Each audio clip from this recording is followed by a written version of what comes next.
Welcome to another video from DIY Daily. Just got a short video today showing you how to replace the rear boot catch on this 2005 Audi A4 Estate B7. And the reason we're replacing this one today, it is all opening okay.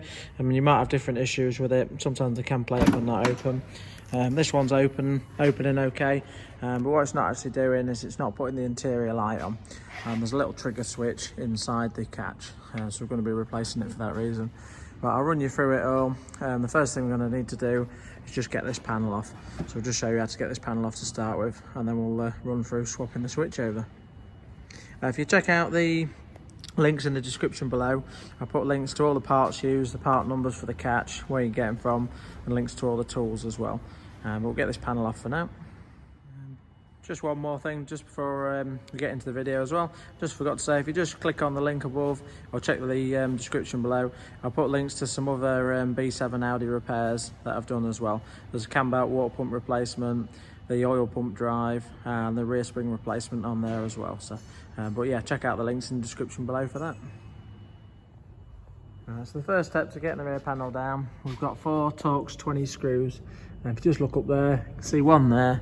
The same again on the other side in this bit here, and then if you just release the little cover here with a triangle in, and you just see up there either side you've got another 2 as well.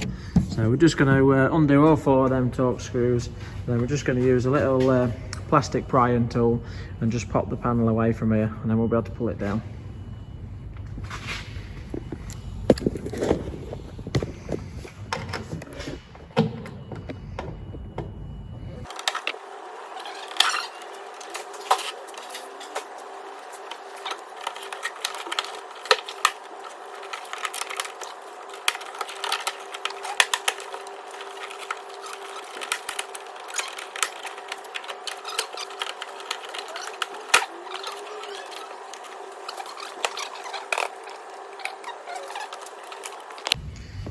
So that's, as you drop it down, there's just a little wire there that you just need to pull out. That's just for the rear light at the bottom there. And you just see, to show you around the panel on the inside, there's a couple of clips up and round it. One missing there, another one there. And they just get a little bit tight on the sides, so all it does, it just slots in. So as long as you know that just slots in and around this corner here, just need to pull it the right direction to get it around there, that's all.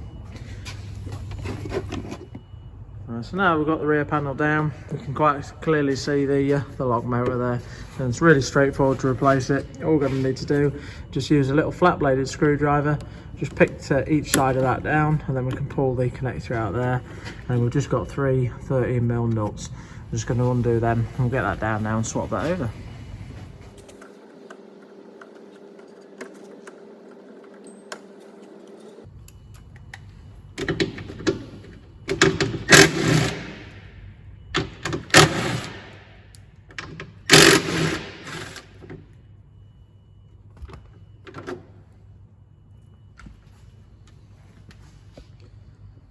So that's the old motor down. You can see it's really easy to get off that one.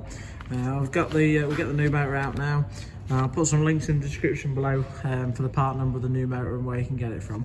But all we're going to do is just refit that into place, just nip up the 13mm nuts and refit the connector, and then we're good to go. So a really straightforward fix, but I thought I'd share the video with you all if anyone wants to have a go at replacing their own. So but yeah, I hope the video helped. If it did, give it a quick thumbs up and subscribe to the channel, and don't forget to check out the other B7 videos. But thanks for watching, we'll see you next time.